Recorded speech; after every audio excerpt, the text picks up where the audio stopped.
ఏ మాట కామాటేనోలా జనాలకు ఆపచ్చు బాగుంటది.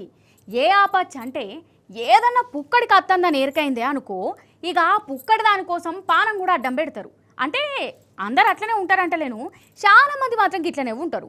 గిసొంటోళ్ళను చూసే కావచ్చు ఫ్రీగా అత్తందంటే ఫినాయిల్ కూడా తాగుతారనే మాట పుట్టింది.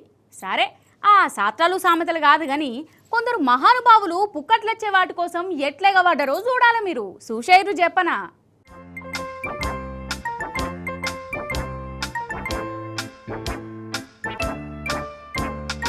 కమాన్ రెడీ 1 2 3 గాని ఊరిగా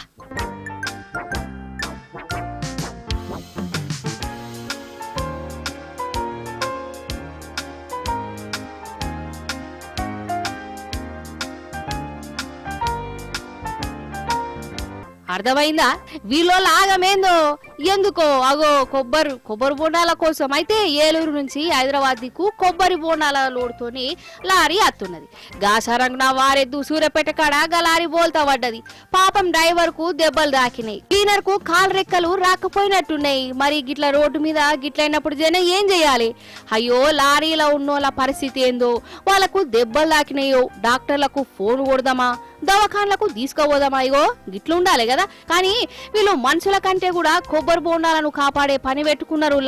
ఒక్కొక్కరు మూలలు మూటలు తెచ్చుకొని ఇగో గిట్ల కొబ్బరి బోండాలను ఎత్తుకోబోయిర్రు. ఓ దిక్కు డ్రైవర్ ఏమో వామో వాయ అంటుంటే వీళ్ళ తనలాట వీళ్ళది. ఇగో గీ తాత చూడు ఎట్లా పట్టుకోబోతుండో. ఎవరి కాళ్ళు బత్త సంచిలా కొబ్బరి బోండాలు మూటలు కట్టి మరి మోసుకోబోతున్నారు కదా. ఇగో గిట్లనే ఉంటారు జనాలు. ఇక వీళ్ళను ఏమనాలే మీరే చెప్పుర్రి. అసలు పుక్కట్లా ఈది కనబడ్డా ఇడిచిపెట్టే తట్టే లేదు కదా. అంతే వట్టుర్రి. ఫ్రీ అన్న మాట ఇంటేనే జనాలకు ఏదో తృప్తి. ఆ ఫ్రీ వాటి కోసం దెబ్బలు తాకించుకోనైనా గాని ఎగవడి మరి అందుకుంటారు కావచ్చు కదా.